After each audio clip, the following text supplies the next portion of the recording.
Ako po si Miss Winnie at ito ang ating kwento.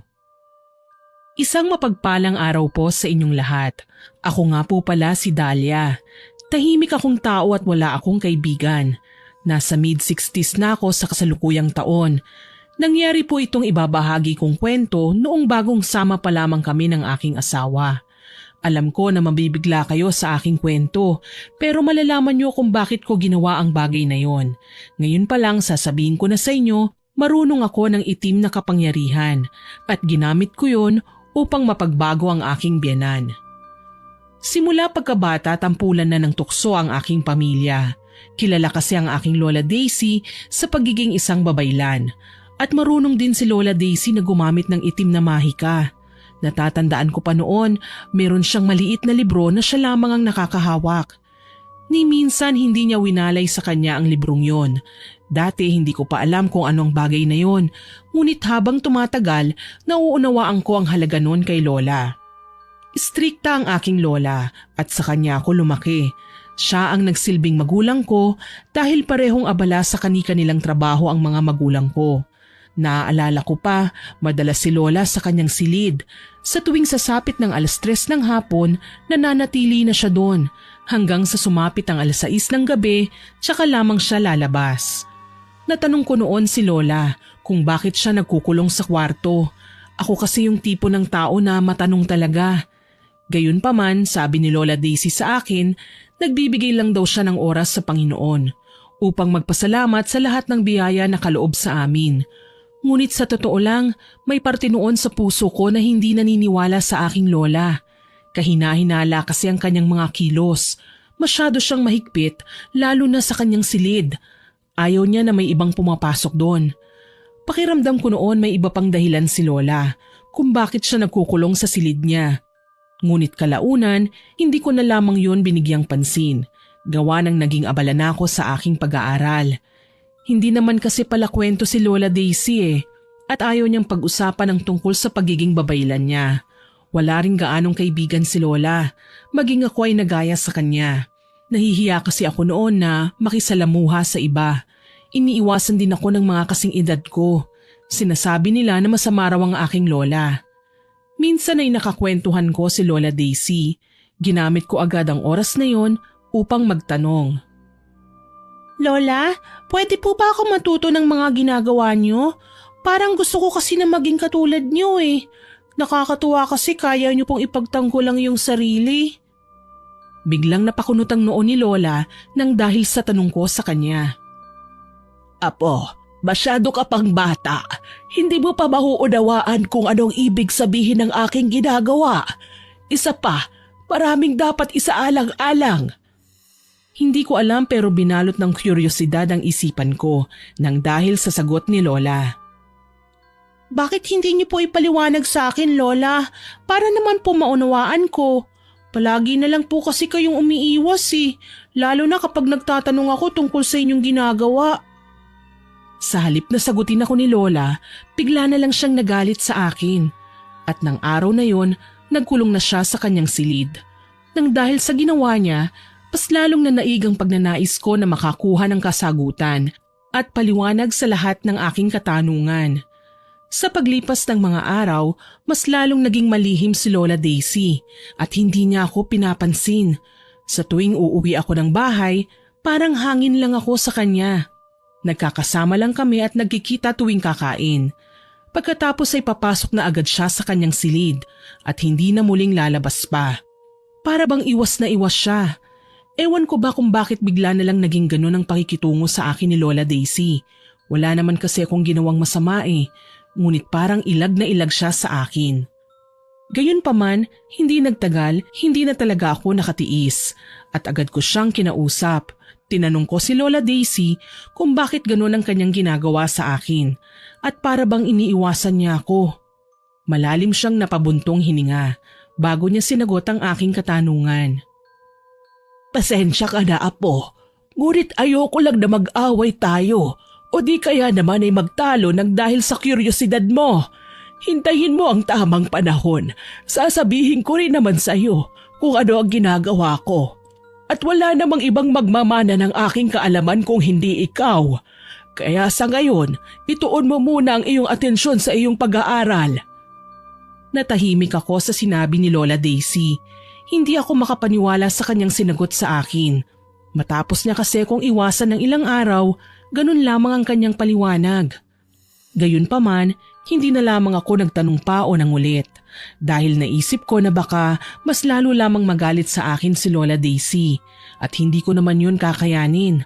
Bukod pa dun, ayaw ko ring mangyari ang bagay na yun, lalo na at siya lamang ang nasa tabi ko habang wala ang mga magulang ko. Matapos ang araw na yun, hindi na ako nagtanong pa kay Lola Daisy. Alam ko naman kasi na magagalit lamang siya sa akin, kaya minabuti ko na itikom na lamang ang aking bibig. Sa paglipas ng mga araw, mas lalong naging madalas ang pagtungo ni Lola Daisy sa kanyang silid. Hindi ko na lamang siya pinansin ng mga panahon na yun, lalo na at abala na rin ako sa mga proyekto namin sa eskwelahan. Nais ko kasi noon na makauwi na sila mama at agad na makapagtapos ako ng aking pag-aaral. Wala pa man din ako sa kolehiyo, pinag-iisipan ko na ang aking kurso upang sigurado na ako at hindi pa bago-bago. Gusto ko kasi maayos ang lahat at walang nasasayang na oras. Yun kasi ang natutunan ko kay Lola Daisy. Hanggang sa lumipas ang maraming taon, nakapagtapos na rin ako ng kolehiyo at napauwi ko na rin ang aking mga magulang. Nagsimula akong magnegosyo at kalaunan nakabili ako ng pwesto sa Maynila. Sila mama naman ang siyang humawak ng negosyo sa Maynila, na natili kasi ako sa probinsya. Nais ko noon na makasama ang aking mga magulang, ngunit mas pinili kong manatili sa piling ni Lola Daisy. Ayoko siyang iwanang mag-isa noon sa probinsya. Iniisip ko kasi si Lola Daisy ang kasama ko nung mga panahon na nag-iisa ako, kaya naman hindi ko siya magawang iwanan. Sinasama ko siya noon sa Maynila, ngunit ayaw ni Lola Daisy. Nasanay na raw siya sa probinsya na mamuhay. Maninibago lang daw siya kapag lumuwas. Kaya naman mas pinili niya ang manatili roon. Inirespeto ko ang desisyon niya at hindi ko siya iniwan, gaya ng ginawa niya sa akin noon.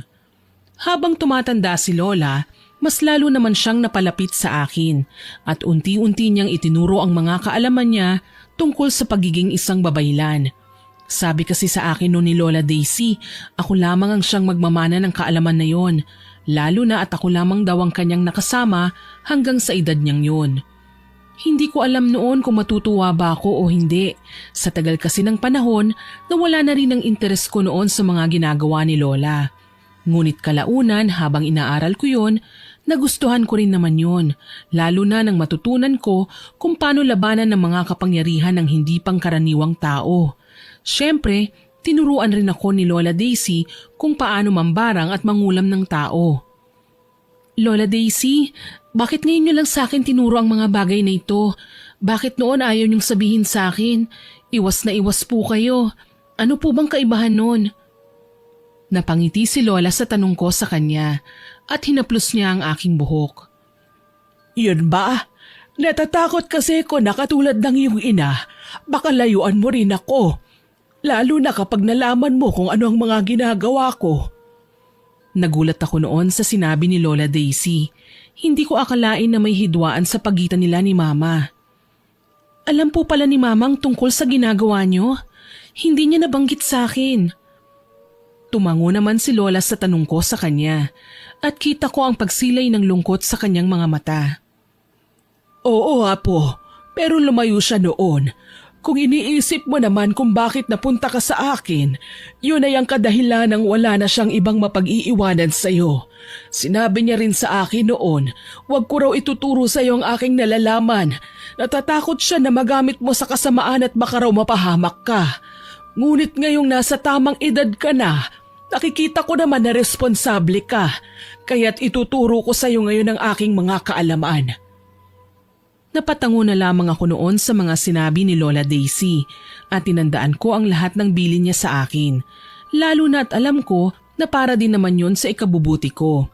Sineryoso ko ang lahat ng turo sa akin noon ni Lola Daisy. Iniisip ko noon na yun na lamang ang tanging alaala niya sa akin kapag siya ay nawala na. Lumipas ang maraming taon at naging dalubhasa ako sa pagiging isang babaylan. Madalas na kaming nagkakasabay ni Lola Daisy sa pagdarasal sa kanyang silid. Nung unang beses na pumasok ako sa kanyang kwarto, namangha ako sa sobrang linis. Pero syempre, maraming mga halamang gamot sa paligid at mga iba't ibang botelya. Karamihan sa mga botelya ay may mga laman na langis. Sabi ni Lola, may mga dasal daw ang langis na yon. Ang sarap sa pakiramdam na wala ka ng katanungan sa iyong isipan. Sa pagdaan ng mga araw, tumutulong na rin ako kay Lola Daisy sa tuwing may humihingi sa kanya ng tulong o kaya naman ay may nagpapagawa sa kanya ng barang. Sinabihan ako noon ni Lola Daisy na huwag ko raw siyang gagayahin. Nagtaka pa ako noon kung ano ang sinasabi niya. Gayunpaman, ipinaliwanag niya sa akin ang nais niyang sabihin. Huwag raw akong tutulad sa kanya na gumagawa ng barang at kulam upang makapanakit ng kapwa. Tumango lamang ako sa sinabi ni Lola Daisy. Ni minsan hindi ko naman naisipan na gagawin ko ang bagay na yon sa aking kapwa. At gaya ng aking sinabi, inaral ko lamang ang pagiging isang babaylan dahil yun ang siyang magiging alaala ko kay Lola Daisy. Lumipas ang 1 taon at tuluyan ngang pumanaw ang aking lola. Bago siya nawala, ipinamana niya sa akin ang maliit na libro, yung kulay itim na dati gustong-gusto kong hawakan. Gayunpaman, nalaman ko kung ano ang nilalaman ng libro. Itinabi ko na lamang at itinago yun. Alam ko kasing maaaring magamit yon ng kung sino man, lalo na ang may kaalaman sa lihim na karunungan upang makapanakit ng kapwa. Isa pang dahilan ko noon kung bakit ko itinago yon ay para hindi ko siya magamit kung sakaling magkaroon man ako ng kaaway. Natatandaan ko kasi mga sinabi ni Lola Daisy na may balik daw ang lahat ng gagawin mo sa iyong kapwa. Nang mamatay si Lola Daisy, ibinenta na ni Mama ang mga ari-arian na naiwan sa amin. Kahit na ang bahay ibinenta rin nila at pinaghati-hatian nilang magkakapatid. Hindi na rin ako nakialam noon dahil sa kanila naman yon at hindi sa akin. At halos lahat yata ng gamit ni Lola Daisy, ibinenta rin nila Mama. At yung iba naman na hindi mapapakinabangan, isinama na sa kanyang libingan. Ang tanging naiwan lamang sa akin ni Lola ay ang itim na libro. Bago siya tuluyang bawian ng buhay, ipinamana niya yon sa akin. Hindi ko na ilalahad pa ang buong kwento tungkol sa pagitan namin ni Lola Daisy, lalo na sa mga orasyon at ritual at personal na usapin na kasi yon. Kaya naman yan lang ang ikinuwento ko tungkol sa amin ni Lola. Matapos maasikaso ang lahat sa probinsya, sumama na ako kina Mama. Wala na rin kasing dahilan para manatili pa ako sa probinsya. Tumulong ako sa aking mga magulang para patakbuhin ang negosyo namin. Doon ko na nakilala si Dante. Madalas namin siyang customer sa aming negosyo. Ang hindi ko noon alam, naghihintay pala siya ng pagkakataon na makausap ako. Hanggang sa dumating ang araw na nagkausap kami.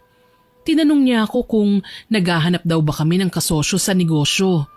Nang mga panahon na yon, talagang malakas ang kita namin ng aking mga magulang, ngunit wais ang aking ama.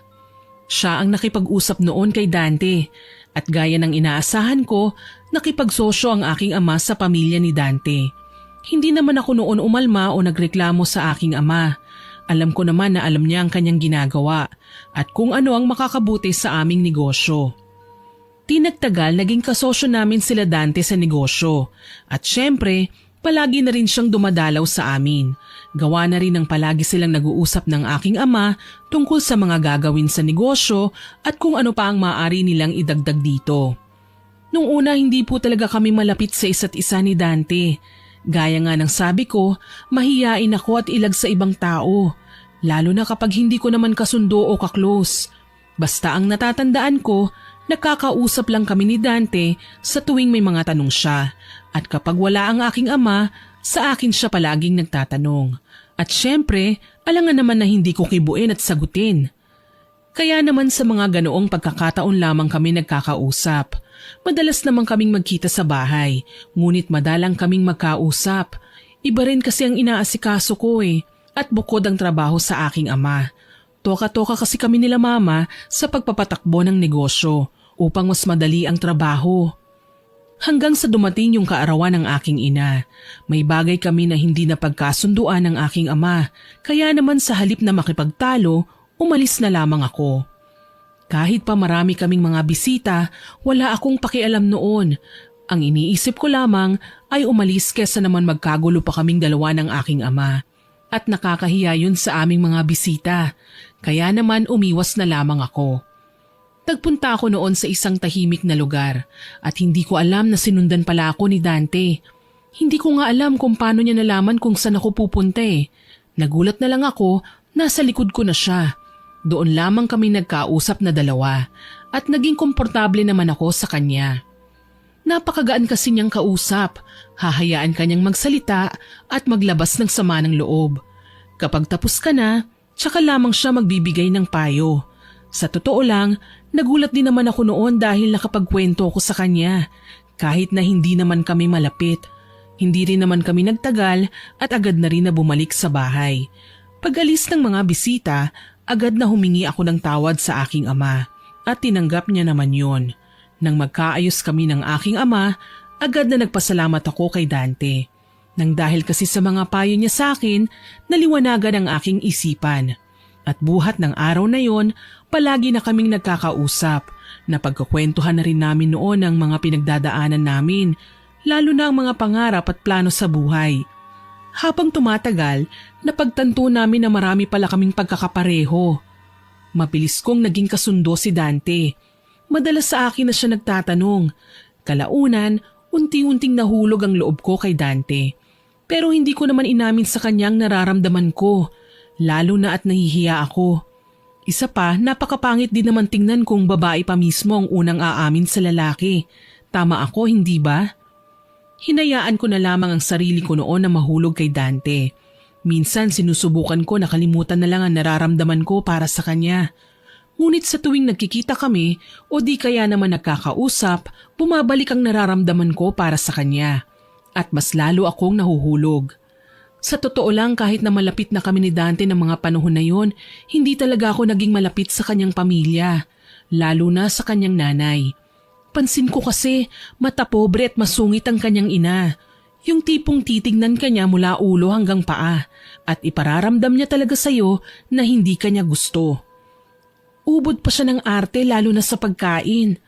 Ewan ko kung bakit, pero sabi ni Dante, galing naman daw sila sa mahirap na pamilya. Ang hindi ko lang maunawaan kung bakit ganun ang ugali ng kanyang ina. Ngunit hindi ko na lamang pinansin yun. Minsan pa ay narinig ko siyang may kausap sa cellphone. Nung una akala ko ibang pinag-uusapan nila. Hanggang sa narinig ko na sinabi niyang nagkaroon lang daw kami ng negosyo nang dahil sa pera ng pamilya ko. Wala rin daw akong narating sa buhay at nakaasa lang daw ako sa pamana nila mama. Sa totoo lang nang marinig ko ang mga salitang yun, galit na galit ako. Gusto ko siyang sigawan. Kaso naisip ko na wag ko na lang patulan, baka kasi mas lumala lang ang sitwasyon. Sa paglipas ng panahon, naisipan ko na lumayo muna kay Dante para kahit papano mabawasan ang nararamdaman ko para sa kanya. Ramdam ko kasi na ayaw sa akin ng nanay niya. Ngunit 3 araw pa lamang na iniiwasan ko siya, agad na kinausap niya ako at tinanong. Teka lang, napapansin ko nitong mga nakaraang araw. Para bang iniiwasan mo ko? May nagawa ba akong mali sa'yo, Dahlia? Hindi ko alam noon ang isasagot ko kay Dante. Bigla niya akong hinatak at kinausap. Natatakot ako na aminin sa kanya ang tunay na dahilan. Baka lalo lamang siyang lumayo sa akin at tuluyan na kaming hindi magkita. Napakamot ako sa aking ulo at umiwas ako ng tingin sa kanya. Anong sinasabi mo? Hindi kita iniiwasan, Dante. Sadyang abala lang ako sa mga bagay-bagay dito sa negosyo, kaya hindi kita masyadong napapansin. Bakit mo biglang natanong yan? Nakita ko na para bang umiiwas ng tingin sa akin si Dante at napakamot siya sa kanyang batok. Akala ko pa nga noon hindi na siya sasagot sa tanong ko sa kanya. Pansin ko kasi na para bang naiilang na siyang magsalita noon, ngunit ikinagulat ko ang kanyang sinabi. Ano kasi, hindi ako sanay na hindi mo ko pinapansin. Napapaisip na lang ako sa tuwing hindi mo ko kinakausap. Sa totoo lang aaminin ko, Dahlia. Meron akong pagtingin sa'yo. Para bang huminto ang aking mundo sa mga sinabi sa akin ni Dante. Literal na natulala pa ako noon at hindi ako makapaniwala sa kanyang biglang pag-amin. Napasabi na lamang ako sa aking sarili na ito pala ang pakiramdam ng may umamin sa'yo, tapos pareho kayo ng nararamdaman. Ngunit sa puntong yun, para bang natorpe ko at hindi ko masabi ang nararamdaman ko para sa kanya. Akmang magsasalita pa lamang ako noon nang dumating ang nanay niya. May kasama siyang mistisang babae at bigla na lang pumulupot ang kamay niya sa braso ni Dante. Dahilan para panghinaan ako ng loob na aminin ang nararamdaman ko para sa kanya. Kahit na alam ko na may pagtingin siya para sa akin. Pasensya ka na, Dahlia. Hihiramin ko muna ang anak ko.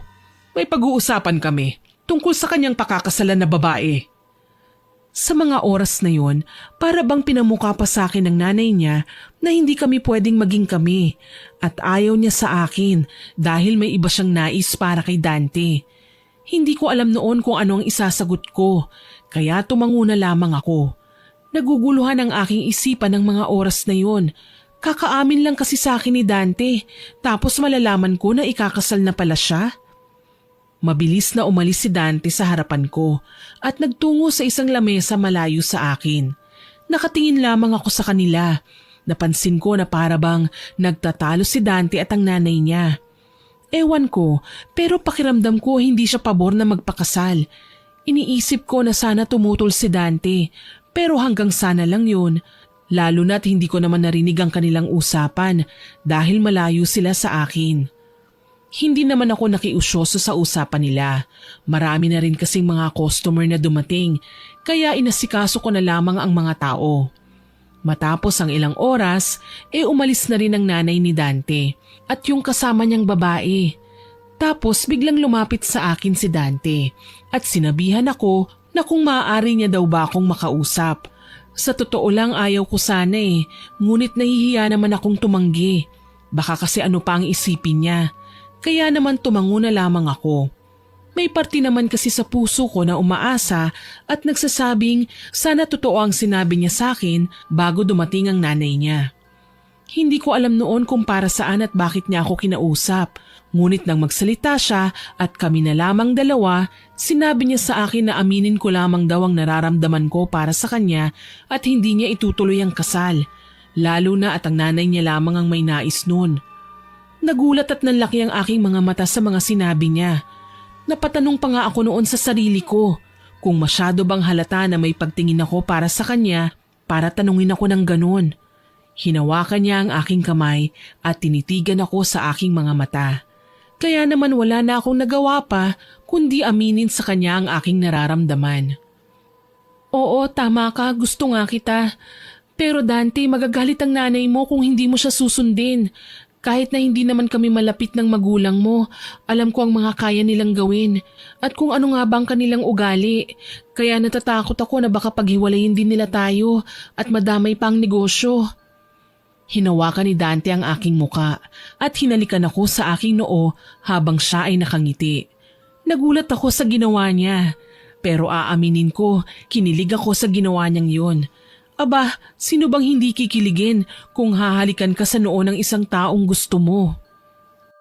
Huwag kang mag-alala. Dahil akong bahala kay mama. Huwag mo siyang intindihin. Ang mahalaga, alam ko na mahal mo ko. At yun ang pinaka-importante para sa akin. Kinakabahan talaga ako ng mga panahon na yun.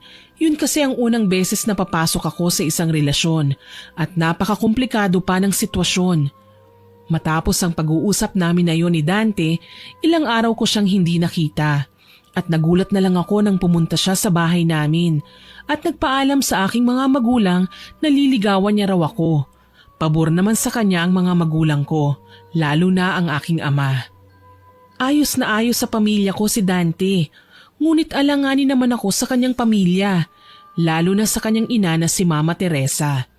Ramdam ko ang inis sa mga mata ng ina ni Dante at alam ko na hindi niya ako gusto para sa kanyang anak. Masyado kasi siyang halata Pinahihirapan niya ako at para bang halos lahat ng gawin ko, bantay sarado niya. Konting pagkakamali lang, pupunahin niya na kagad ako. Sinabihan ako ni Dante na wala naman nang magagawa ang kanyang ina dahil siya na mismo ang nagdesisyon para sa kanyang sarili. At wala rin naman siyang magagawa dahil pumayag ang kanyang ama na makipagrelasyon sa akin. Pabor din ang tatay ni Dante sa akin, ngunit alam ko na ang nanay niya kailanman hindi ako magugustuhan.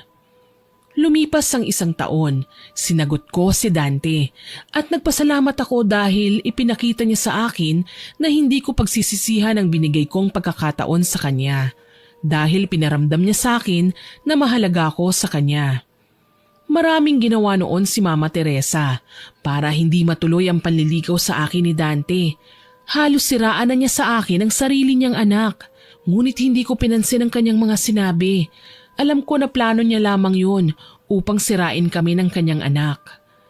Naging masaya kami ni Dante sa aming relasyon at para bang napaka-perpekto ng aming pagsasama. Ngunit nag-aaway din naman kami paminsan-minsan. Gayunpaman, hindi namin pinatatagal. 3 taon kaming naging magkasintahan at kalaunan, inalok niya ako ng kasal. Agad ko naman yung tinanggap. Sigurado naman kasi ako na si Dante na ang makakasama ko sa buhay. Nagalit pa nga noon si Mama Teresa. Bakit daw magpapakasal kami kaagad-agad? Samantalang 3 taon pa lamang daw kaming magkasintahan. Hindi na lamang namin pinansin ang mga sinasabi noon ni Mama Teresa. Mabilis naming inasikaso ang aming kasal at wala nang nagawa pa si Mama Teresa. Lalo na nang ikasal na kami ng kanyang anak. Para bang sampal yun sa kanyang muka. Gayunpaman, nagulat ako dahil mabilis na natapos ang 1 linggong bakasyon namin ni Dante. Yung tinatawag na honeymoon, biglang kinausap naman kami ni Mama Teresa at nais niya raw na sa bahay nila kami tumira para daw mas makilala niya ako.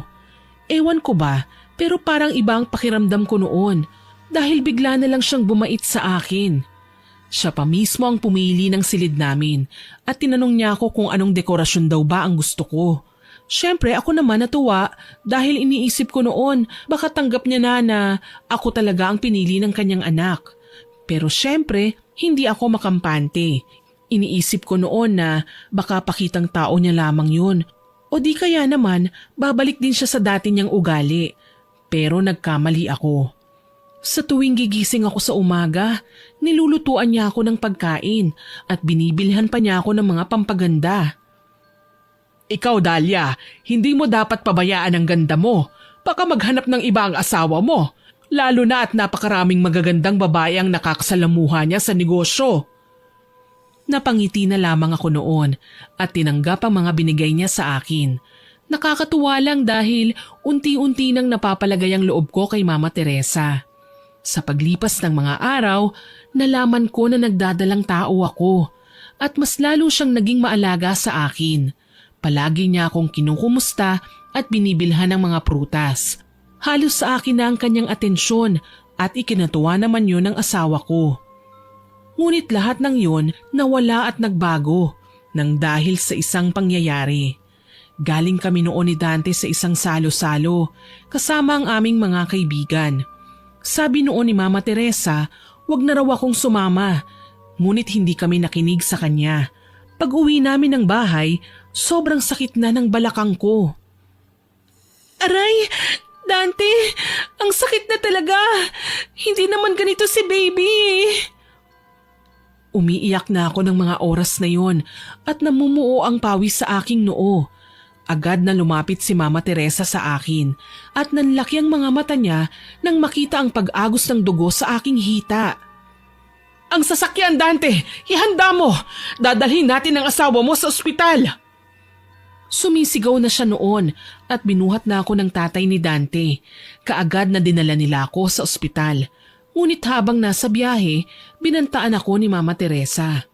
Kapag may nangyari daw sa kanyang apo, kailanman hindi niya ako mapapatawad. Narinig naman ni Dante ang sinabi ng kanyang ina, kaya agad niyang pinuna. Masakit na nga raw ang nararamdaman ko, binantaan pa ako ng kanyang ina. Ang tigas daw kasi ng ulo namin, kaya nangyari ang ganong sitwasyon. Hindi ko na alam ang mga sumunod na nangyari pagkatapos noon. Nawalan na kasi ako ng malay sa sobrang sakit na aking nararamdaman. Nagising na lang ako na nakahiga na ako sa kama at nasa tabi ko si Dante habang umiiyak. Bakit ka umiiyak? Anong nangyari? Okay na ba si baby? Alam ko noon na may mali dahil lahat sila tahimik. Dumating na rin noon ang mga magulang ko at niyakap nila ako. Kahit ilang beses ko noon tanungin si Dante, hindi niya ako sinasagot hanggang sa nilapitan ako ni Mama Teresa at sinampal niya ako ng ubod ng lakas. Nagtalo pa sila ng mama ko at syempre sinampal din siya, pero nagulat ako sa sinabi ni Mama Teresa noon. Nang dahil sa katigasan ng ulo mo, namatay ang anak ninyo. Simula sa araw nito, wala na akong manugang. Mali talaga ng pinagkatiwalaan kita. Gaya ng iba, hindi ka marunong sumunod sa mas nakatatanda sa'yo. Matapos niyang sabihin ang mga masasakit na salitang yun, umalis na siya at napahagulgol na lamang ako. Sinisi ko ang aking sarili dahil tama naman si Mama Teresa. Kung nakinig lang sana ako, baka buhay pa sana ang anak namin ni Dante. Ilang sandali ang lumipas, dumating na ang doktor at pinaliwanag niya ang nangyari. Sinabi niya na maselan talaga ang pagbubuntis ko, kaya yun nangyari.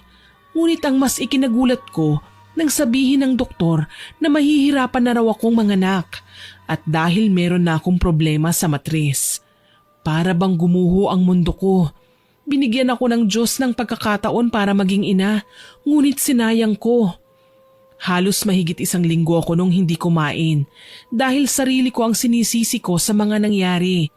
Halos araw-araw ko ring naririnig yung mga panunumbat ni Mama Teresa sa akin at mas lalo yung nakaapekto sa akin. Minabuti noon ni Dante na lumipat kami ng bahay. Nakikita niya kasi na mas lalo lamang lumalala ang sitwasyon, lalo na sa pagitan namin ng kanyang ina. Sa paglipas ng mga araw, unti-unti ko rin naman yun natanggap. Wala na talaga ang aming anak ni Dante. Mahirap ngunit kailangan gawin. Iniisip ko na lamang noon na baka hindi talaga siya kaloob sa amin ng Diyos, kaya maaga siyang kinuha sa amin. Ganun pa man, isa sa mga pinanghihinayangan ko noon ang pagsasama namin ng aking biyenan. Napakabait niya kasi sa akin at para bang anak na ang turing niya sa akin nung panahon na yun. Ngunit nang mawala ang aking anak nang dahil sa katigasan ng aking ulo, kailanman hindi niya na ako pinansin. Simula nang lumipat kami ng bahay ni Dante, hindi na rin siya dumalaw pa. Pakiramdam ko noon, yun ang pinakamasakit na nangyari sa aking buhay. Tinanong ko noon si Dante kung bakit ganun na lamang ang naging reaksyon ng nanay niya sa nangyari. At doon ko naman nalaman na nakunan din pala noon si Mama Teresa. At gaya ng nangyari sa akin, hindi siya nakinig sa kanyang asawa. Kaya naman sinabi sa akin noon ni Dante, maaaring naaalala ng kanyang ina ang nangyari sa nakaraan. Kaya naman pala ganun na lamang ang kanyang naging reaksyon kahit na hindi naman talaga dapat. Inunawa ko na lamang noon si Mama Teresa. Alam ko naman na nasaktan lamang siya sa mga nangyari kagaya namin. Lalo na at excited na siya na makita ang kanyang apo. Sa totoo lamang, nagawa na nga ang magiging silid ng magiging anak namin. Tapos nakabili na rin ng mga gamit. Ngunit ganun pa ang nangyari. Kaya naman naiintindihan ko kung bakit galit na galit siya sa akin. Lalo na at bago mangyari ang trahedyang yun, pinagsabihan niya ako na hindi ko naman sinunod. Matapos sa mga pangyayaring yun, inisip ko na lamang na pagsubok sa amin yun ng aking asawa. At hindi naman kami sinira ng pangyayaring yun. Mas lalo pang ang tumatag ang aming relasyon bilang mag-asawa. Makalipas ang 1 taon, dumalo kami sa tahanan nila Dante. Kaarawan kasi ni Mama Teresa. Ayoko sanang sumama noon, baka kasi masama pa rin ang loob sa akin ng kanyang ina. Ngunit pinilit ako ng aking asawa, kaya naman wala na akong nagawa kundi ang pumayag. Pagdating sa kanilang bahay, nakita ko na napakaraming bisita. Nakikipag-usap si Mama Teresa sa mga kaibigan niya at agad na lumapit kaming dalawa ni Dante. Inabot ko sa kanya ang regalo naming mag-asawa. Tumingin siya sa akin na walang emosyon at agad na tinabig ang regalo kaya nalaglag yun sa lupa. Bakit mo sinama dito ang babaeng yan? Hindi ba't sinabihan kita, Dante, na ayokong makikita ang asawa mo dito sa pamamahay ko? Umalis ka na lang, Dahlia. Hindi ko kayang makita ka. Nagulat ako sa kanyang ginawa, lalo na at nasa harapan kami ng maraming tao at ganun ang pinakita niyang pag-uugali. Agad na humingi ako ng pasensya sa kanya. Akmang aalis na sana ako, ngunit bigla niya na lamang hinablot ang aking buhok. Kasunod nun ay nginudngud niya ako sa isang ulam. Galit na galit naman si Dante sa kanyang ina at sa pagkabigla, naitulak niya ang kanyang ina. Ma, Formal kaming pumunta dito ng aking asawa. Nais namin na batiin kayo sa iyong kaarawan. Bakit naman ganyan ang ginawa niyo sa asawa ko? Pinaya niyo sa harap ng maraming tao. Tinulungan ako ni Dante na makatayo at agad na pinunasan niya ang aking muka. Sa puntong yun, napaiyak na lamang ako. Hindi ko na napigilan pa ang sarili ko noon na hindi sumagot. Lalo na at napahiya ako sa harap ng maraming tao. At kauna-unahang beses na nangyari yun sa akin. Sobra na kayo! Inuunawa ko kayo dahil naiintindihan ko kung bakit kayo nagagalit sa akin. Hinayaan ko kayong sisihin ako. Lalo na't alam kong kasalanan ko naman talaga kung bakit nawala ang aking anak. Pero nasaktan din kami. Mas lalo na ako dahil ako ang ina. Sobrang sama ng pag-uugali nyo. Sa bagay, hindi nyo naman talaga ako gusto para sa anak ninyo simula pa noon. Kaya hindi na ako magtataka kung bakit ganito ang trato nyo sa akin. Sana kayo na lang ni Dante ang nagpakasal para hawak niyo ang buhay niya. Alam ko na mali ang ginawa ko noon. Dinamay ko pa pati si Dante. Sobrang sama na kasi ng loob ko ng mga panahon na yon. Kaya hindi ako umuwi sa bahay namin ni Dante ng araw na yon. Dumiretso ako sa bahay ng mga magulang ko at para ba akong batang nagsusumbong sa kanila. Galit na galit naman si Mama at sa pagkakataon na yon hindi ko siya naawat. Agad na sinugod niya si Mama Teresa sa harap ng maraming tao. Paulit-ulit niyang sinampal at pinagsabihan ng nanay ni Dante.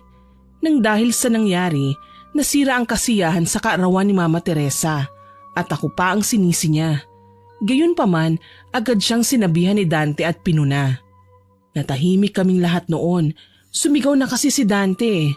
Galit na galit naman si Mama Teresa at sinabi na wala daw akong modo. At manang-mana raw ako sa nanay ko. Nang dahil sa mga sinabi niya, hindi na ako nakapagpigil pa. Agad ko siyang sinampal ng 2 beses. Bakit mo ko sinampal? Nakita mo na, Dante? Yan ang pinagmamalaki mong asawa at ipinaglalaban mo sa akin? Napakawalang modo! Agad akong sumagot noon sa kanya. Hindi ko na kinaya pa ang lahat ng masasakit na salita na sinasabi niya sa akin. Lalong-lalo na sa aking ina. Sa tingin niyo may modo kayo sa mga ginagawa niyo sa akin? Pinakita niyo sa lahat ng tao ang tunay niyong ugali. At huwag niyong madamay-damay ang nanay ko. Baka hindi niyo magustuhan ang gagawin ko sa inyo. Ito na ang huling beses na pagtitimpian ko kayo. Sa susunod na saktan niyo pa ako at idamay ang aking magulang, tandaan niyo, luluhod kayo sa harapan ko at hahalikan niyo ang aking mga paa. Tandaan niyo ang lahat ng mga sinabi ko. Huwag niyong hintayin na kalimutan kong biyanan ko kayo. Matapos kong sabihin ng mga katagang yun, umalis na ako kasama ng magulang ko at sinabihan ko noon si Dante na hindi na muna ako uuwi sa bahay naming 2. Tutuloy muna ako sa mga magulang ko. Hinalikan ako ni Dante sa aking noo. Inirespeto niya ang aking desisyon.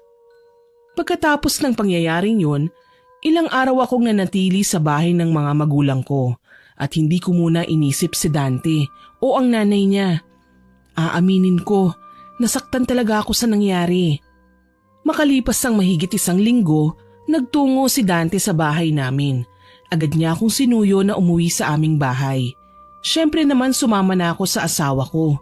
Lalo na at wala rin namang kasalanan si Dante sa nangyari sa pagitan namin ng kanyang ina. Pag uwi ko sa bahay, mabilis na humingi ng tawad sa akin si Dante. Agad ko naman yung tinanggap at kinausap ko siya. Hindi ko talaga inaasahan na magagawa ni Mama ang mga bagay na yun sa'yo. Pasensya ka na talaga ha. Niyakap ko si Dante at matamis akong ngumiti sa kanya. Wala kang kasalanan at hindi mo rin namang ginusto ang nangyari. Kaya hindi mo kailangan humingi ng tawad sa akin. Pasensya ka na rin kung dinamay kita sa galit ko. Hindi ko na kasi kinaya eh. Wala yun. Nauunawaan ko kung bakit ka nagkaganon. Tsaka si Mama talaga may pagkakamali kaya humihingi ako ng tawad. Tumango lamang ako noon at sinabi ko sa kanya na ayos lang. Sumama lang ang aking loob pero ayos na sa akin ang lahat. Ngunit sinabi ko kay Dante na sana hindi na mauulit ang mga nangyari dahil hindi ko na alam pang magagawa ko sa susunod na mangyari yon.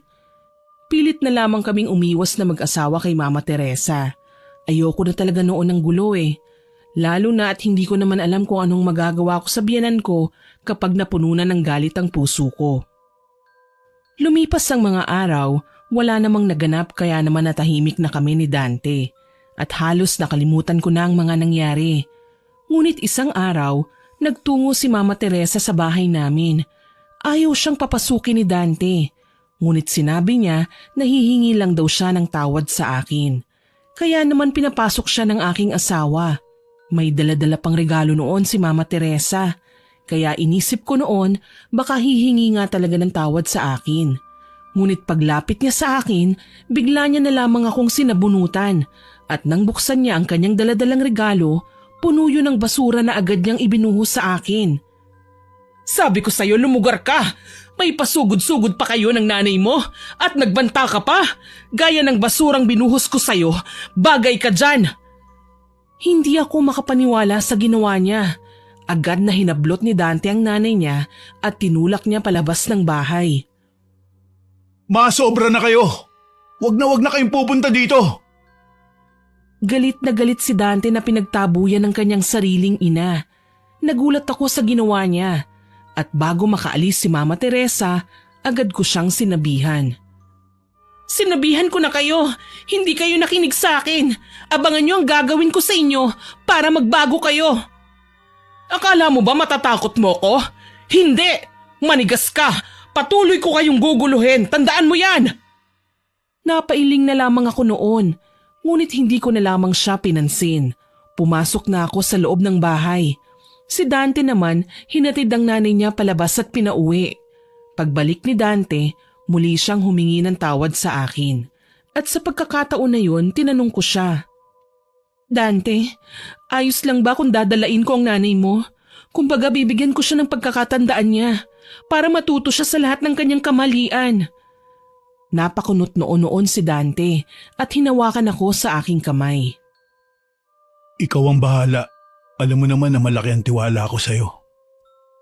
Napatango ako noon at sa isipan ko, iniisip ko na kung anong dapat kong gawin para magtanda ang aking biyenan.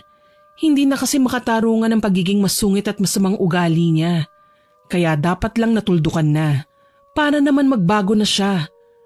Naisip ko noon na bigyan ng sakit ang aking biyenan. Kaya naman nag-isip ako ng maaari ko pang gawin para naman magawa ko ang aking plano. Nagkataon naman na nagkwentuhan kami ni Dante tungkol sa kanyang nakaraan at ipinakita niya sa akin ang mga larawan niya noong bata pa siya. Nakita ko sa album na meron siyang larawan ng kanyang ina na solo siyang kinunan. Agad na kinuha ko ang litrato ng nanay ni Dante at itinago ko yun sa aking silid. Matapos ang araw na yun, pinapunta kami ng tatay ni Dante para sa isang maliit na salo-salo. Nagkataon naman na wala si Mama Teresa at nasa bahay daw ng mga amiga niya. Kaya naman nakasama ako kina Dante. Agad na umakyat ako noon sa silid ni Mama Teresa at kinuha ko ang kanyang suklay na nagkataon na merong buhok niya. Agad ko yung kinuha at itinago sa aking bag. Kumuha rin ako ng ilang personal na gamit ni Mama Teresa. Itinago kong lahat yun. Natatakot ako na baka makita ni Dante at magtaka siya. Ewan ko ba, pero noong mga panahon na yun, para bang pumapabor sa akin ang tadhana. Nagkaroon kasi kami ng biglaang pagtatayo ng bagong negosyo sa malayong lugar, kaya naman kinailangan ni Dante na sumama doon upang magbantay. Sinasama niya ako noon, ngunit sinabi ko na mas makakabuti kung maiiwan na lamang ako. Pag-alis ni Dante, agad na sinimulan ko ang aking plano. Ngunit ang una kong ginawa ay kinuha ko ang itim na libro na matagal kong itinago buhat nang mamatay si Lola. Akala ko hindi na kita magagamit pa. Pero natatandaan ko pa rin ang bilin ni Lola. Dadalain ko lang ang nanay ng asawa ko para magsisi siya sa lahat ng kasamaan niya. Napangiti ako noon at agad na binuklat ang itim na libro. Nagsindi ako ng itim na kandila at iniligay ang mga personal na gamit ni Mama Teresa kasama ng kanyang larawan at niritwalan ko yon. Meron akong pinagawang sikretong silid sa aming bahay at agad kong inilipat ang mga gamit ko sa pambabarang. Lalo na at pauwi na noon si Dante. Ayokong malaman niya ang aking ginagawa. Ilang araw ang lumipas, dumating na si Dante. Sinabi niya sa akin na nagkaroon daw ng sakit ang kanyang nanay kaya napaaga ang kanyang pag-uwi. Dumalaw kami noon sa bahay nila Mama Teresa. Ngunit sa halip na magpasalamat siya dahil dumalaw kami, mas lalo pa siyang nagalit. Mas lalo lang sumasama ang pakiramdam ko dahil nandito ang babae na yan. Napailing na lamang ako noon sa mga sinabi ni Mama Teresa at umalis na lamang ako. Sinabi ko noon sa sarili ko, hindi ko siya titigilan hanggat hindi siya nagbabago. Sa totoo lang, hindi naman malubha ang ginawa kong sakit kay Mama Teresa eh. Pero sinigurado ko na mahihirapan siya sa ginawa ko sa kanya. Makalipas ang ilang araw, mas lalong lumala ang sitwasyon at sakit ni Mama Teresa. Ngunit sa tuwing dadalaw ako sa kanya, patuloy pa rin siya sa pagsusungit sa akin. Inis na inis ako noon dahil para bang hindi siya nadadala. Kaya naman dinagdagan ko ang sakit na dapat na maramdaman niya. Hindi na lamang ako noon pumunta sa bahay nila Mama Teresa dahil pinapaiwas na lamang ako ni Dante upang hindi na magkagulo pa. Ayaw niya rin kasi na masaktan ako sa sinasabi sa akin ng mama niya. Naging madalas si Dante sa bahay ng kanyang ina. Hinayaan ko na lamang noon si Dante na dumalaw sa kanyang ina dahil nauunawaan ko naman na nag-aalala siya para sa kanyang ina. Umakto lang ako noon na para bang walang ginagawang kakaiba, na para bang normal ang lahat. Ngunit lingid sa kanilang kaalaman, ako pala ang siyang dahilan kaya nahihirapan ang ina ng aking asawa. Sa paglipas ng mga araw, ikinuwento sa akin ni Dante na mas lumubha na raw ang kalagayan ng kanyang ina. Hindi ko alam kung ano ba ang nangyayari kay Mama. Nag-aalala na kami ni Papa dahil tinubuan na siya ng mga sugat-sugat sa katawan. Hindi naman na ako nabigla sa sinabi ni Dante. Gawa ng ako naman ang naglagay noon. Ngunit umarte lamang ako na para bang nag-aalala rin para sa kanyang ina. Ganun ba? Gusto ko sanang dumalaw sa kanya eh. Kaso baka magkagulo na naman. Nagkunwari ako na tila ba nalungkot sa aking nalaman. Tapos hindi ko pa magawang dumalaw kay Mama Teresa. Ayaw kang makita ni Mama eh. Sabi niya pa sa amin, ikaw daw ang may gawa nun sa kanya. Napakunot ang noo ko ng mga oras na yon at sa isipan ko, sabi ko buti alam niya. Ngunit hindi ko yun sinabi kay Dante dahil ayokong malaman niya ang ginagawa ko. Baka kami naman ang magtalo kapag nagkataon, lalo na at gusto ko lamang noon na turuan ng leksyon ng kanyang masungit na ina. Ha? Bakit naman akong pinagbibintangan niya? Dahil ba magkaaway kami at binantaan ko siya, ako na kaagad ang gumawa nun sa kanya? Nagmaang-maangan ako noon. Umakto sa harapan ni Dante na para bang nasaktan sa aking nalaman. Hayaan mo na. Alam mo naman na mainit ang ulo ni Mama sa'yo. Kaya hindi nakataka-taka na sa'yo niya sinisisi ang lahat ng nangyayari sa kanya.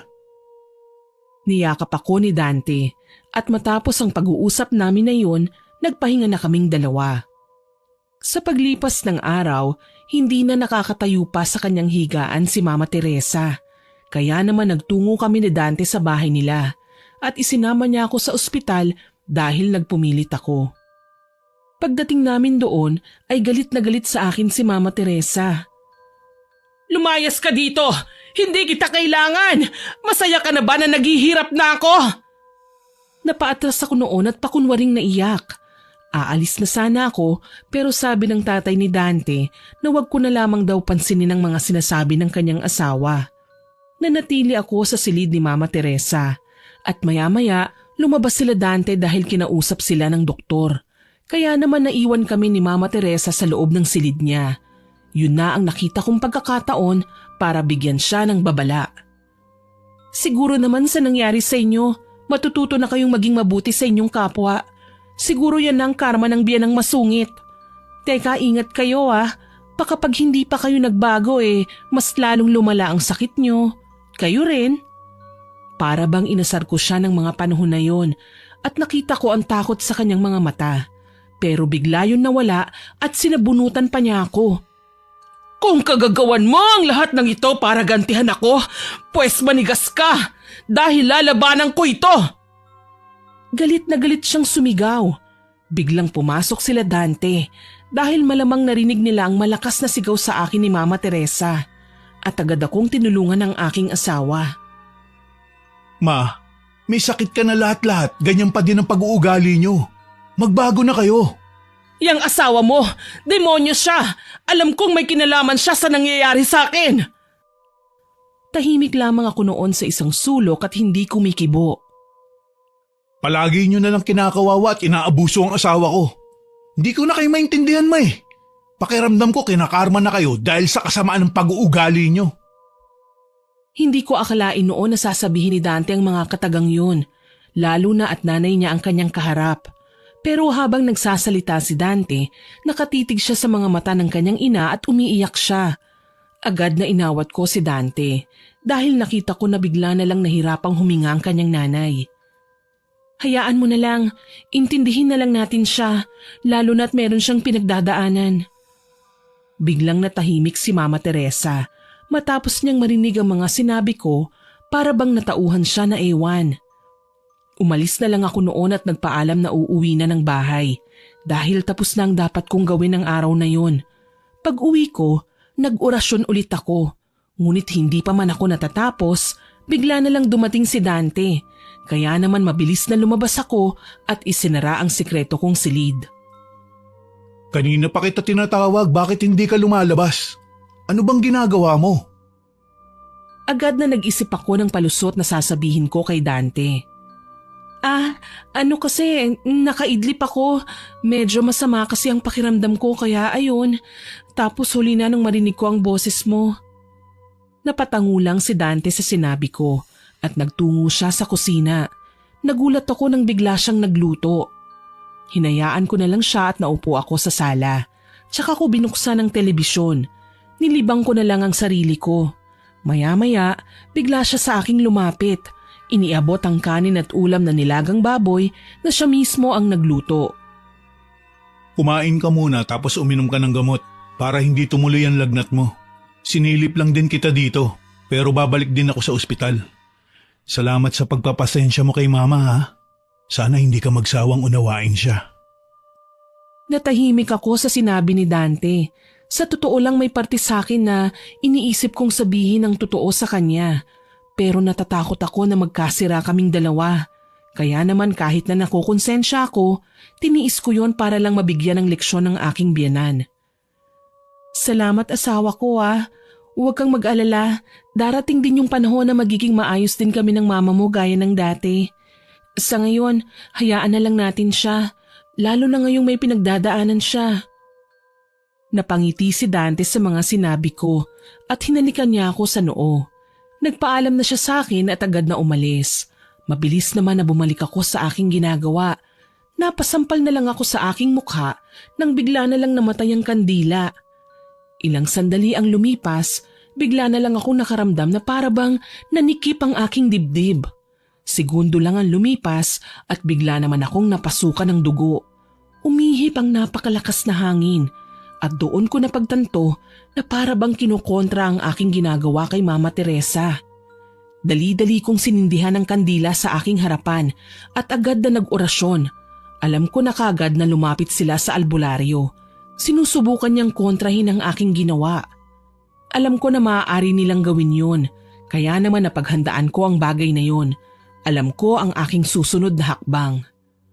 Noong una nahirapan akong kalabanin ng albularyong kumukontra sa akin at muntikan niya na akong mapaamin. Mabuti na lamang nagawa kong makaalis sa kanyang ginawa. Naituro na rin kasi sa akin ni Lola noon yun kung ano ang gagawin kung sakaling mangyari sa akin ang bagay na yun. Marunong din naman kasi si Lola na kumontra ng sumpa o yung pagbalik ng sakit na ginawa mo sa binibigyan mo ng leksyon. Ilang araw din na masama ang pakiramdam ko at mabuti na lamang hindi nagtanong noon si Dante. Siguro dahil abala din siya sa pag-aalaga sa kanyang ina. Hanggang sa tuluyan nang tumigil ang albularyo. Hindi ko alam kung ano ang nangyari pero tiyak ko na sumuko siya dahil alam niya naman siguro na hindi ako papatalo. Ilang linggo ang lumipas, kinailangan ng ama ni Dante na magtungo sa kanilang probinsya upang asikasuhin ang namayapa niyang kapatid. Samantalang si Dante naman ay kailangan na magtungo sa ginagawang bagong pwesto. Kaya naman ako ang siyang pinakiusapan niya. Ayos lang ba talaga sa'yo? Sumabay pa kasi ang pagkawala ni Tia. Tapos wala namang pwedeng mag-asikaso ng negosyo. Hindi ko rin yung pwedeng iwanan sa'yo, lalo na't lalaki ang kailangan dun. Ngumiti lang ako sa aking asawa at hinawakan siya sa kanyang kamay. Walang problema kaya huwag kang mag-alala. Ako na muna ang bahala kay Mama Teresa. Nag-ipon na rin ako ng sobrang daming pasensya. Natawa naman si Dante sa huling salitang sinabi ko at hinalikan niya ako sa noo. Ugali na niya talagang humahalik sa aking noo at nakasanayan ko na rin. Salamat sa pag-unawa kay Mama ha. Nga pala, naalala ko nagpaalam ka sa akin nun, hindi ba? Natuturuan mo ng leksyon si Mama? Anong ibig mong sabihin dun? Natigilan ako bigla sa tanong ni Dante. Hindi ko inaasahan na itatanong niya ang bagay na yon. Sa totoo lang, akala ko talaga nalimutan niya na yun. Nagkamali ako dahil hindi pa pala.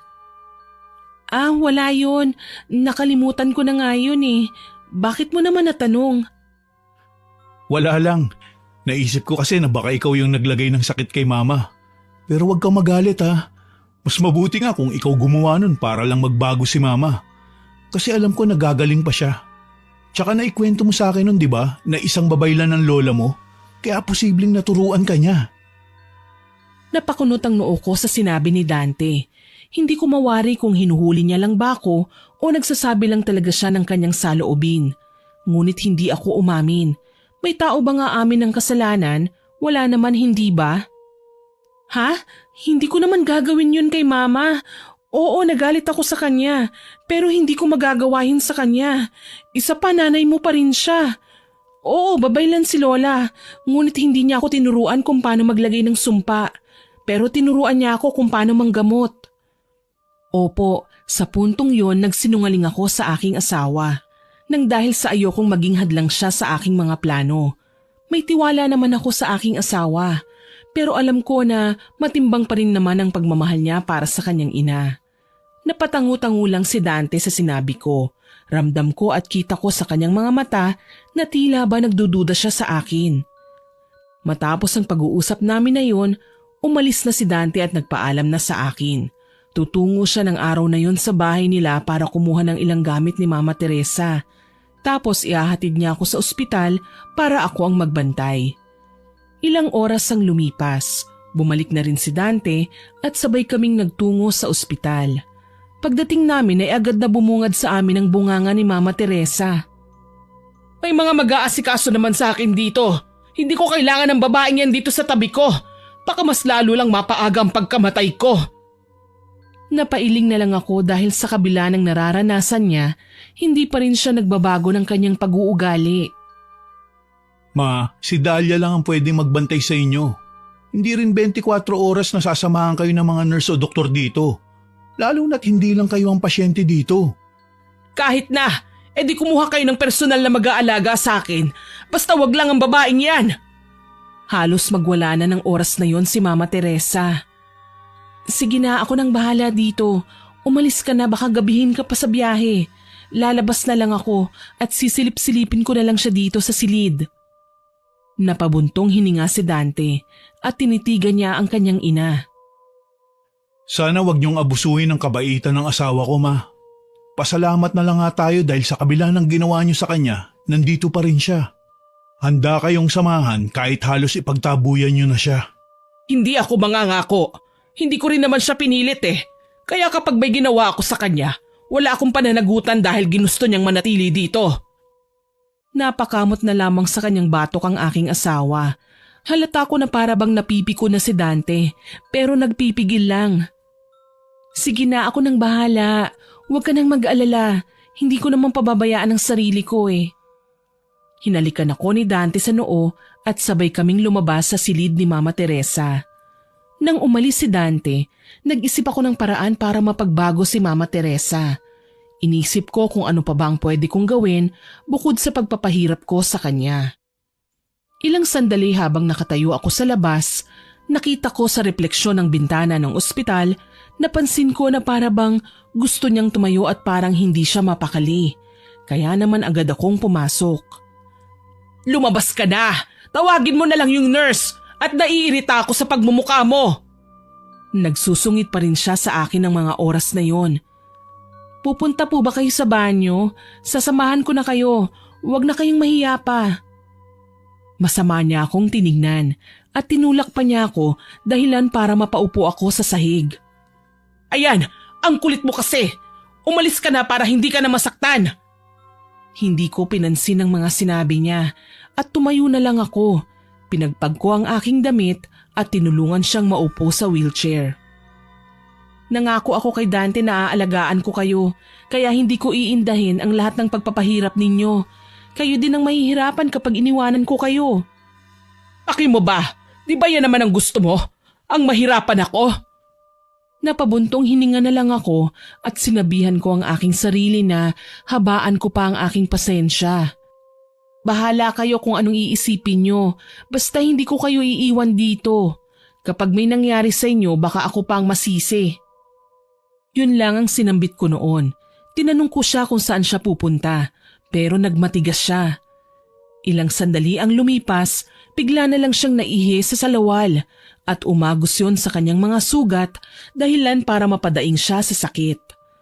Nang mga oras na yun, para bang nakukonsensya na ako.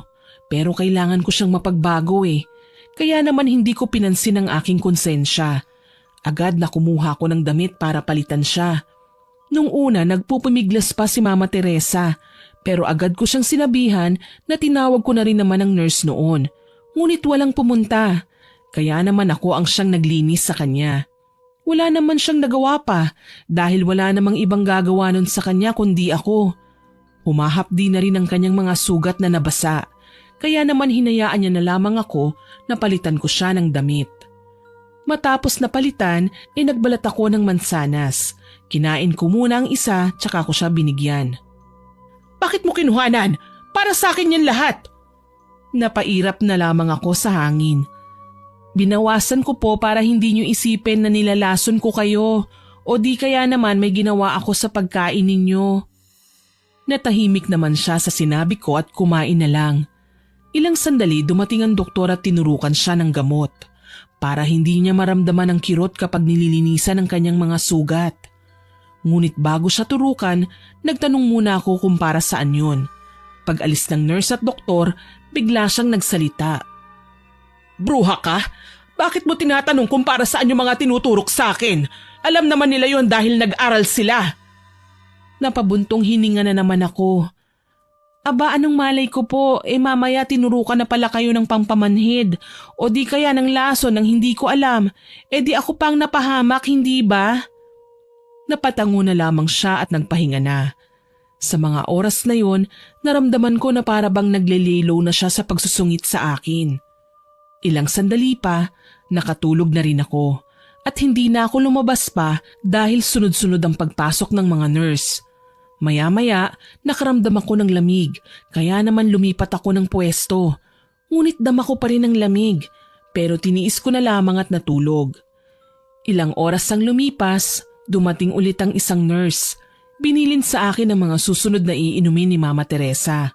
Pero hindi ko na yun pinapainom sa kanya dahil alam ko naman na hindi tatalab yun. Pag alis ng nurse, tsaka ko napansin na nakakumot na pala ako at nakita ko na nakasuot na ng jacket si Mama Teresa. Para bang lumambot ang puso ko dahil nakita ko na may kabutihan pa rin pala sa kanya sa kabila ng pagiging masungit niya. Hindi na ako natulog pagkatapos noon. Bumili na lamang ako ng makakain naming dalawa. Ngunit pagpasok ko sa silid, may mga doktor na at sinabihan ako na hindi raw pwedeng pakainin si Mama Teresa. Kaya naman nakipagtalo ko sa kanila. Wala na nga silang nagawa pa. Sinabi na lamang nila sa akin na hindi nila pananagutan kapag may nangyari kay Mama Teresa dahil sa pagkain. Matapang na sinagot ko sila kaya naman umalis na kaagad sila. Ang tapang mo talaga, no? Wala kang inuurungan kahit na doktor. Nagulat ako sa sinabi niya at nakangiti pa siya. Aba, sila kaya ang turukan ng kung ano-ano tapos hindi ko pakainin. Sa tingin niyo gagaling ba sila? Di ba hindi ho? Kaya mas lalo kayong hindi gumagaling dahil kulang kayo sa kain. Napangiti naman siya at para bang nakaramdam ako ng saya. Bakit hindi mo na lang ako iwanan? Hayaan mo na lang ako dahil masama naman ang ugali ko. Natahimik ako bigla sa tanong niya at natawa ako ng bahagya. Alam niya pala na napakasama ng ugali niya. Konsensya ko pa kapag may nangyari sa inyo. Tsaka hindi naman ho ako kasing sama ng iniisip niyo Isa pa, hindi mapapanatag ang kalooban nila Papa at Dante kapag nalaman ho nilang wala kayong kasama dito. Natahimik si Mama Teresa sa mga sinabi ko at hindi siya kumibo. Bigla na lang siyang nahiga at nagulat na lang ako dahil nakatulog na pala siya. Matapos ang araw na yun, patuloy lang ako sa paggawa ng mabuti sa kanya. Ngunit mas lalo lamang lumala ang kanyang karamdaman. Ganun naman talaga kapag nilagyan ng sakit ang isang tao. Kapag na-ospital ay mas lalong lumalala ang karamdaman. Lalo na't hindi naman talaga nila nalalaman ang tunay na sanhi ng pagkakasakit ng pasyente. May mga oras na namimilipit sa sakit si Mama Teresa at umiiyak siya. Minsan pa sa sobrang sakit na nararamdaman niya, humihingi na talaga siya sa akin ng tulong. Unti-unti kong nakita na tila ba bumabait na siya at hindi niya na ako sinasaktan. Makalipas ang 1 linggo, bigla na lang dumating si Dante at pinauwi na niya ako. Ngunit hiniling ni Mama Teresa na makausap muna ako bago ko umalis. Doon ay nagulat ako nang bigla na lang siyang umiyak. Patawarin mo ko Dahlia sa mga nagawa ko sa iyo. Siguro nabulag lang ako ng galit ko dahil hindi ko matanggap na nawala ang magiging apo ko. Para bang bumalik kasi yung sakit ng nakaraan. Pero sinisisi ko rin ang sarili ko sa nangyari. Kaya naman dahil hindi ko matanggap yun, sa iyo ko na ibunto ng galit ko. Nagulat ako sa mga sinabi ni Mama Teresa. Hinawakan pa niya ang aking mga kamay ng mga oras na yun, habang tumutulo ang luha sa kanyang mga mata. Hindi ko alam ang aking magiging reaksyon, pero sabi ko sa sarili ko, tatanggalin ko ng sakit na itinanim ko kay Mama Teresa. Wala na po yun. Ang mahalaga gumaling kayo para makabawi kayo sa amin ni Dante. Yun lamang ang sinabi ko sa kanya. Dahil sa totoo lang, wala talaga akong masabi ng mga oras na yun. Matapos ang pag-uusap namin, ay bigla niya akong niyakap ng mahigpit. Nagpaalam na ako at hinatid ako sa bahay ni Dante. Pagdating sa bahay, agad akong tinanong ni Dante kung ano ang nangyari at sinabi ko sa kanya na humingi ng tawad sa akin si Mama Teresa. Natuwa naman ang aking asawa. Masaya ako na malaman ang bagay na yan. Nga pala asawa ko, hindi ba may alam ka sa panggagamot? Baka naman may magagawa ka para gumaling si Mama. Ngumiti naman ako at tumango. Susubukan ko pero hindi ako mangangako. Labis na nagpasalamat sa akin si Dante at may parte sa isipan ko na para bang nais kong umamin pero mas pinili ko ang manahimik. Nang araw na yon, napagdesisyonan ko na tanggalin na ang sakit na itinanim ko kay Mama Teresa.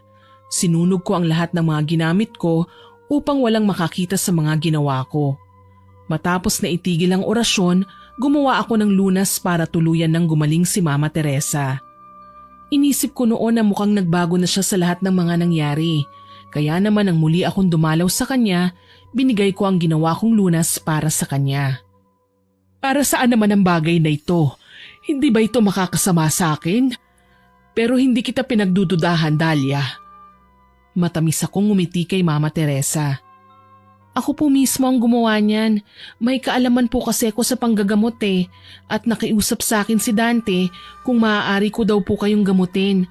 Kaya gumawa po ako niyan. Agad naman na ininom ni Mama Teresa ang binigay ko. At matapos nun ay bigla na lang siyang nakatulog nang maubos ang binigay ko. Ilang oras ang lumipas. Pagising ni Mama Teresa, sinabi niya na wala na raw siyang nararamdamang sakit sa katawan. Kaya naman agad na tinawag nila Dante ang nurse at doktor. Agad na inasikaso si Mama Teresa at doon nga ay nalaman namin na malayo na siya sa kapahamakan. Mukhang mabisa ang binigay ng asawa ko sa iyo, Ma. Tignan niyo, bumuti ang kalagayan niyo. Napangiti ako sa sinabi ni Dante. Ako naman kasi talagang makakagamot kay Mama Teresa. Lalo na at ako din ang siyang nagbigay ng sakit sa kanya. Ginawa ko lang ang makakaya ko. Ang mahalaga maayos na si Mama Teresa. Nagulat ako nang bigla namang umiyak si Mama at niyakap ako. Salamat dahil sa kabila ng mga pananakit at panghuhusga ko sa iyo, mas pinili mo na unawain na tulungan ako. Ngayon alam ko na kung bakit ikaw ang pinili ng anak ko. Yun ay dahil napakabuti mo. Niyakap ko noon pabalik si Mama at nagkaayos na kaming dalawa. Ilang araw lamang ang lumipas ay nakalabas na siya ng ospital. Labis ang pasasalamat nila noon sa akin, ngunit hindi ko naman matanggap yun ng lubusan. Alam ko kasi sa aking sarili kung ano ang ginawa ko. Matapos ang araw na yun, naisipan nilang ipagdiwang ang paggaling ni Mama Teresa. At nagulat ako dahil siya pa mismo ang nagsabi sa akin na wag akong mawawala. Napagdesisyonan ko noon na sabihin ang totoo sa aking asawa. Hindi ko kasi kayang ilihim sa kanyang mga bagay na yun, lalo na at malaki ang tiwala niya sa akin. Kaya naman bago sumapit ang araw ng kanilang pagdiriwang ng paggaling ni Mama Teresa, agad na kinausap ko si Dante. Bakit parang ang seryoso mo yata? Tsaka namumuo ang pawis mo sa noo. May ginawa ka ba na hindi ko gusto? Natahimik ako bigla sa sinabi ng aking asawa. Para bang natakot ako na umamin sa kanya. Hindi ko kasi alam ang magiging reaksyon niya. Gusto ko na sanang umatras noon, pero naisip ko na mas lalo lamang lalala ang sitwasyon kapag pinatagal ko pa. Naalala mo yung araw na sinabi ko sa'yo na may gagawin ako para mapagbago si Mama Teresa? Napakunot ang noo ni Dante sa tanong ko at bigla siyang sumeryoso. Oo naman at nakakatuwa dahil maayos na kayo ni Mama. At pinakita mo sa kanya na mali siya. Ngumiti pa si Dante noon at hinawakan ako sa aking kamay. Ang totoo kasi niyan, tama ang hinala ni Mama Teresa. Biglang nawala ang ngiti sa labi ng asawa ko nang sabihin ko ang mga salitang yun. Anong ibig mong sabihin? May kinalaman ka sa nangyari sa kanya? Tama ba ako? Paano kung napahamak siya o mas lumala siya? Kung namatay siya nang dahil sa'yo, maghiwalay na lang tayo. Nagulat ako sa mga sinabi ni Dante at natulala na lang ako. Maya-maya, bigla ko nalang nakita na pumipitik si Dante sa mismong harapan ko upang makuha ang aking atensyon at doon ko lamang napagtanto na imahinasyon ko lamang pala yun. Anong ibig mong sabihin na tama si Mama? Mahinahon si Dante kaya naman napanatag ako at tinanggal ko ang mga kung ano-anong naiisip ko. Tinuloy-tuloy ko na ang pag-amin sa aking asawa at napaiyak na ako sa puntong yun. Pasensya na kung hindi ko sinabi sa'yo. Natatakot kasi ko. Tsaka gusto ko lang naman talaga na matuto si Mama Teresa para naman makita niya na mali siya sa pagkakakilala niya sa akin. Patawarin mo ako kung naglihim ako sa'yo. Ngumiti sa akin si Dante at pinahid niya ang luha sa aking mga mata. Huwag ka nang umiyak. Alam ko naman ang totoo. Nagulat ako sa sinabi niya at hindi ako makapaniwala. Paano mo nalaman? Hindi ka ba galit sa akin? Umiling lang si Dante at pinaliwanag niya sa akin ang lahat. Nakita niya raw akong pumasok sa sikretong silid, kaya naman nung wala ako ay palihim niya yung pinasok. Alam ko naman kasi na hindi mo tutuluyan si Mama, kaya nagtiwala ako sa'yo. Isa pa mas mabuti na rin ang ginawa mong yun. Tignan mo ngayon, ayos na kayo. At huwag kang mag-alala, dahil kahit na sino, hindi malalaman ang sikreto natin. Napayakap na lamang ako noon kay Dante at nagpasalamat ako sa kanyang pagmamahal lalo na sa tiwalang ibinigay niya sa akin. Matapos ang araw na yon, sumapit na ang aming pagdiriwang dahil gumaling na si Mama Teresa. Maraming bisita ang dumalo ng araw na yon. Nagbigay ng mensahe si Mama sa akin at ilang sandali pa bigla na lamang niya akong tinawag. Itong kasama ko ay si Dalia, asawa ng aking anak. Ipinagmamalaki ko siya dahil sa kabila ng mga nagawa ko sa kanyang kasalanan, mas pinili niya pa na maging mabuti at tulungan ako. Dalia, salamat sa lahat-lahat, iha. Naiyak na lamang ako noon sa mga sinabi niya at nagyakapan kaming dalawa. Tuluyan kaming nagkaayos ni Mama Teresa at gaya ng pangako sa akin ni Dante, inilihim niya ang lahat. Bumawi sa akin si Mama Teresa at ang aking mga ginawa noon tuluyan ng nabaon sa limot. Maraming natutunan ng ina ni Dante sa nangyari. Kahit naman ako meron ding aral na natutunan. Isa na roon ang pagtanggap sa kamalian at unawain ng ibang tao. Lalo na at wala namang perpektong tao basta maging bukas ang isipan tungo sa pagbabago. Naway nagustuhan niyo ang aking ibinahaging kwento. Ako po si Miss Winnie na nagsasabing hanggang sa muli at salamat sa inyong pakikinig.